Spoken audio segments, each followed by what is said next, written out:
होता है, एक कंपनी होती है और कंपनी कोई सामान बनाती है 50 रुपये का, हम आप क्या हैं? ग्राहक। ग्राहक हैं। हमको वही सामान यानी एक ग्राहक को वही सामान जो कंपनी 50 का बनाती है, ग्राहक को मिलता कितने का है? 100 रुपये का। क्योंकि हम कंपनी के पास सामान लेने नहीं जाते, हमको जाना होता है तो हम कहाँ जाते हैं? जो हमारे आसपास फुटकर दुकानदार होते हैं उनके पास जाते हैं। ये सामान बनाते हैं क्या? नहीं, ये अपने से बड़े दुकानदार यानी कि जो थोक वाले होते हैं उनके पास जाते हैं, ये भी सामान नहीं बनाते हैं। ये अपने से बड़े दुकानदार के पास जाते हैं जिसको बोला जाता है डीलर, ये भी सामान नहीं बनाते हैं। ये भी जाते हैं अपने से बड़े दुकानदार जिसको बोला जाता है नेशनल डीलर या एजेंसी। अब ये जाते हैं कंपनी और यहाँ से सामान लेकर आते हैं। कंपनी 5 रुपये अपना ट्रांसपोर्ट में भी खर्च करती है, तो 50 और 5 कितना हो गया? 55 हुआ। लेकिन एक ग्राहक का कितना पैसा लग रहा है? 100 रुपया। अब हमारा 45% पैसा कहाँ जाता है ये हम किसी से पूछने नहीं जाते हैं। कंपनी एक और भी काम कराती है जिसको कहा जाता है प्रचार। अगर प्रचार न कराए तो एक भी सामान बिकने वाला नहीं है। दिन रात हम लोग टीवी देखते हैं, दिन रात हमारे माइंड में बस माइंड को वॉश किया जाता है, प्रचार दिखा दिखा कि ये लक्स है, ये घड़ी है, ये। अब ये लोग भी बिना पैसे का तो प्रचार करते नहीं है। ये लोग समझ लीजिए 2 मिनट 1 मिनट के प्रचार को करोड़ों रुपया लेते हैं, वो भी झूठ बोलने का, क्योंकि वो खुद वो सामान को यूज नहीं करते हैं। लेकिन हम लोग के दिमाग में भरा जाता है कि घड़ी ही सही है, लक्स ही सही है, सलोनी तेल ही सही है। इस तरह से प्रचार यानी कि जितना पैसा वो लोग पिक्चर बना के नहीं कमाते हैं, झूठ बोल के और प्रचार करके वो करोड़ों रुपया कमाते हैं। देखिए 45% पैसा हमारी कमाई का समझ लीजिए तो आधा पैसा है। जीवन भर अगर हम कमाते हैं और जीवन भर को देखा जाए तो हमारा आधा पैसा इन सभी बीच के लोगों में चला जाता है। अगर हम बाजार से 5000 का सामान लेते हैं तो 2500 रुपया इसमें बीच के लोगों में बढ़ जाता है। अब इस पैसे की वजह से इनके घर में वो हर सुख सुविधा है जो एक ग्राहक के पास नहीं होता है। इनके पास एक नहीं कई गाड़ी मिलेगी, कई बंगले मिलेंगे, लेकिन ग्राहक के पास क्या होता है? कुछ भी नहीं। यानी ग्राहक के पैसे से ये लोग करोड़पति हैं और ग्राहक क्या है? रोडपति है। एक सर्वे हुआ, सर्वे में देखा गया कि आखिर इस व्यवस्था से क्या नुकसान होता है और किसका नुकसान होता है। तो इस व्यवस्था से सबसे बड़ा नुकसान किसका हो रहा है? ग्राहक का। देखिए नुकसान क्या क्या होता है। सबसे पहला नुकसान होता है कि हमको यहाँ सामान महंगा मिलता है। अगर 50 का सामान हमें 100 का मिला तो क्या हो गया? महंगा हो गया। दूसरा नकली और मिलावटी। कंपनी जो है 100 सामान बनाती है लेकिन एक ग्राहक के पास आते आते 120 130 हो जाता है, क्योंकि बीच के जो लोग होते हैं वो क्या करते हैं? मिलावट करते हैं और मिलावट की वजह से सामान क्या हो जाता है? नकली हो जाता है। तीसरा जो नुकसान कहेंगे हमारे हिसाब से सबसे बड़ा नुकसान होता है अपने हेल्थ का। जब हम नकली और मिलावटी खाते हैं तो सारा चीज़ जो हम खाते हैं हमारे शरीर में ही जाता है। तो इस व्यवस्था से इस नकली और मिलावटी खाने से हमारा स्वास्थ्य भी खराब होता है।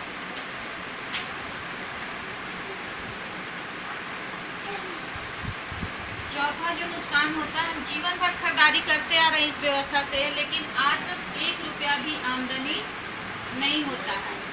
आप लोग का होता है? नहीं होता है तो बताइएगा। कोई भी आमदनी यहाँ से नहीं होता है, नहीं होने वाला है। पांचवा जो नुकसान होता है कि हमको यहाँ से कोई सुरक्षा भी नहीं मिलता है, कि हमारे नहीं रहने पे किसी भी तरह का कोई भी मदद कोई भी दुकानदार या कंपनी वाला हमारे परिवार को देगा, कोई सुरक्षा नहीं है। विदेश में लोग जाते हैं, क्यों जाते हैं आप लोग बताएंगे? कोई पैसा कमाने के लिए। क्यों पैसा कमाने के लिए विदेश जाते हैं? जी सर, विदेश में पैसा ज़्यादा है। पैसा ज़्यादा है, लेकिन क्यों ज़्यादा है ये किसी से पूछे तो बताते नहीं। हाँ, क्योंकि वहाँ एक व्यवस्था चलती है जिसको कहा जाता है DSM, और इस व्यवस्था की वजह से वहाँ की आर्थिक स्थिति इतनी मजबूत है जिसकी वजह से इंडिया से भी लोग जाते हैं और वहाँ से पैसे कमाकर आते हैं। और ये व्यवस्था लगभग 75 साल से विदेशों में चल रहा है, और इस व्यवस्था की वजह से वहाँ मतलब आर्थिक स्थिति बहुत मजबूत है। और ये व्यवस्था अपने इंडिया में भी लगभग 28 साल से चल रहा है, लेकिन इंडिया के 1% लोगों को भी अभी मालूम नहीं है कि ये व्यवस्था हमारी इंडिया में भी आ गई है। अब बताइए, इस व्यवस्था से अगर विदेश की आर्थिक स्थिति सही है यानी मजबूत है, तो क्या हमारी इंडिया की नहीं हो सकती है? लेकिन क्यों नहीं होती है? क्योंकि देखिए, यहाँ मजदूरों का यूनियन होता है, टीचर्स का होता है, लेबर का होता है, लीडर्स का होता है, स्टूडेंट्स का होता है, लेकिन ग्राहकों का कोई भी संगठन नहीं है, कोई ग्रुप नहीं है। जिस दिन हमारे इंडिया के सारे ग्राहक संगठित हो जाएंगे, अपनी इंडिया भी फिर से सोने की चिड़िया बन सकती है, और सिर्फ इस व्यवस्था की वजह से। और जिस कंपनी में हम काम करते हैं उस कंपनी का नाम है RCM बिजनेस। और यहाँ भी कौन सी व्यवस्था चलती है? BSN ही चलती है। और RCM का फुल फॉर्म होता है राइट कंसेप्ट मार्केटिंग।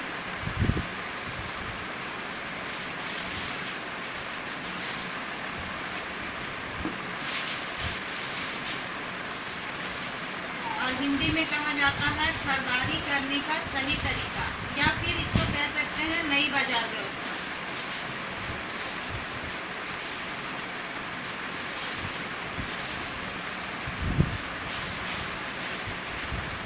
इसको नई बाजार व्यवस्था भी बोला जा सकता है।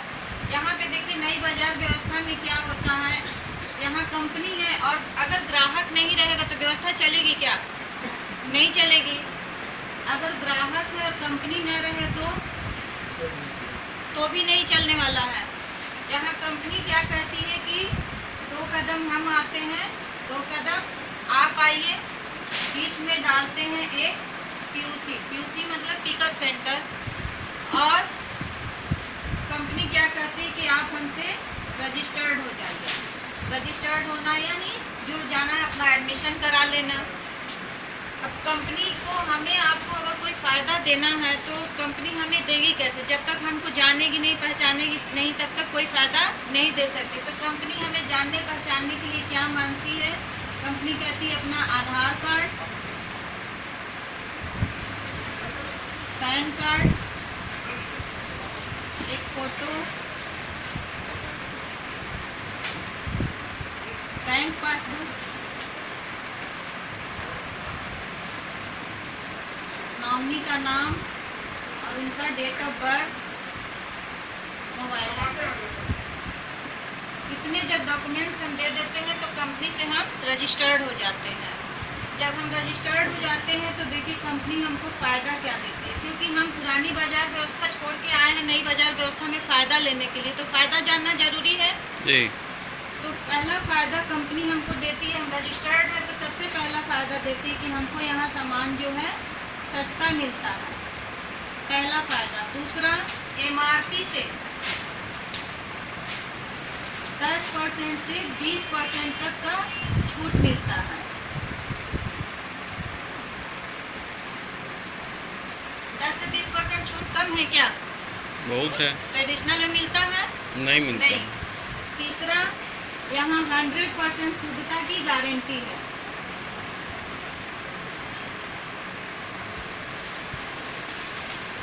यहाँ पे कंपनी 100 सामान बनाती है, 120 130 हो जाता है, लेकिन यहाँ कंपनी अगर 100 बनाती है तो इस PUC पे 100 ही आएगा और ये 100 ही ग्राहक को दे सकते हैं, क्योंकि PUC वाले को जो है ऑनलाइन पक्की बिल देना होता है।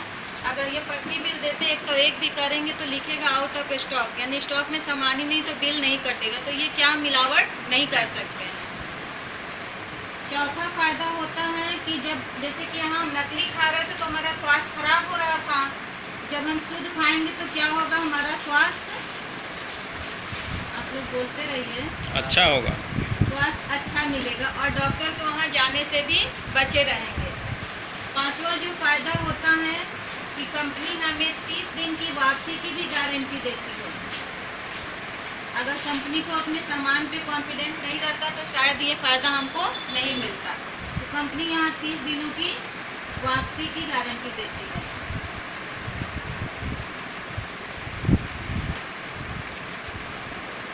कंपनी कहती है कि आप हमसे रजिस्टर्ड हो गए, आप सामान ले जाइए, लगाइए, खाइए, अगर 25% भी आपका सामान यूज हो जाता है, उसके बाद आपको लगता है कि नहीं हमको कोई रिजल्ट नहीं मिल रहा, अच्छा नहीं है, तो आप खुला पैक उसको 30 दिन के अंदर वापस कर सकते हैं। वापस करेंगे तो आपको पूरा पैसा मिलेगा या उसके बदले दूसरा सामान भी ले सकते हैं। छठा फायदा होता है कि जो 45% यहाँ इन लोगों में बढ़ जाता था, एक सिस्टम के द्वारा ये 45% कंपनी हमें आपको वापस करती है।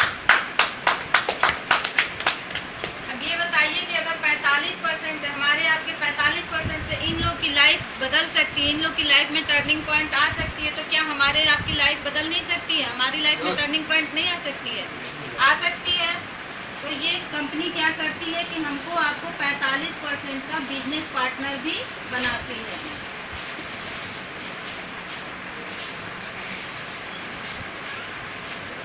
सातवां फायदा होता है कि कंपनी से हमको यहाँ पे सुरक्षा भी मिलता है।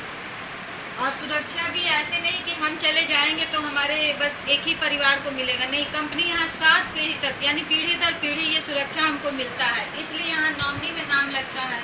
जैसे ये बिजनेस हम कर रहे हैं, अगर हम चले जाते हैं दुनिया से तो बिजनेस किसको ट्रांसफ़र हो जाएगा? जो हमारे नॉमिनी रहेंगे उनको। उनके बाद भी, उनके जाने के बाद भी, यानी पीढ़ी दर पीढ़ी ये बिजनेस, ये व्यवस्था जो है चलता रहेगा, ये नाम ट्रांसफ़र होता रहेगा।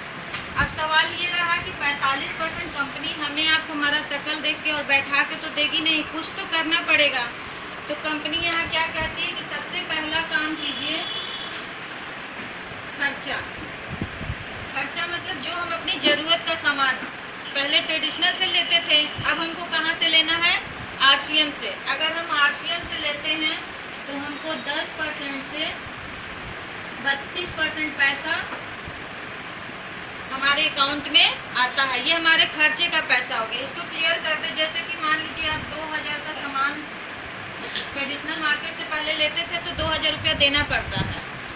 अगर आप वही 2000 का सामान RCM से लेते हैं तो आपको 400 रुपया जो है डिस्काउंट होता है, जो यहाँ बताया जा रहा है MRP से 10 से 20% छूट, तो लगभग 400 रुपया आपको क्या पड़ जाएगा? डिस्काउंट पड़ जाएगा। और 100 रुपया आपके अकाउंट में भी आएगा। ये सिर्फ खर्चे का पैसा हो गया, यानी कि टोटल आप 2000 पे अपना 500 रुपया बचा सकते हैं। दूसरा काम कहती है कि अगर आपको अच्छा लगता है, आपने प्रोडक्ट यूज किया, आपको लगता है कि नहीं बहुत अच्छा है, इससे हमारे स्वास्थ्य को लाभ हो रहा है, हमारे परिवार को लाभ हो रहा है, तो आप यही काम दूसरे को भी बताइए, यानी कि वो भी खर्चा करता है। जैसे आपने बताया वो आपसे ज्वाइन हो गया, उसको बोला जाता है चर्चा। अगर आपने खर्चा के साथ चर्चा कर दिया तो उसका भी कंपनी 3% से 13% पैसा देती है। और इन्हीं दोनों पैसे को ऐड किया जाता है तो 45% पैसा हो जाता है। कम है क्या ये? अगर 45% हमारी आपकी कमाई का फिर वापस हमें मिलता है तो कम तो है नहीं। और इस तरह से करके हम चाहें तो अपने साथ साथ बहुत लोगों का जीवन भी बदल सकते हैं। यहाँ मतलब एक तरह से ये रोजगार भी हो गया। और आप आजकल हमेशा पेपर में या टीवी में देख रहे हैं कि प्रधानमंत्री से लेके हर कोई कह रहा है कि आत्मनिर्भर बनो और लोगों को भी बनाओ। तो इस चीज़ से हमें जो हमारा इनकम आ रहा है वो तो आ ही रहा है, साथ में रोजगार भी मिल रहा है और हम दूसरे को रोजगार दे भी रहे हैं। इसमें कोई काम तो ऐसा नहीं है जो हमको अलग से नया करना है। खर्चा करना हमारी ज़रूरत कह लीजिए या मजबूरी कह लीजिए, और चर्चा करना हर एक इंसान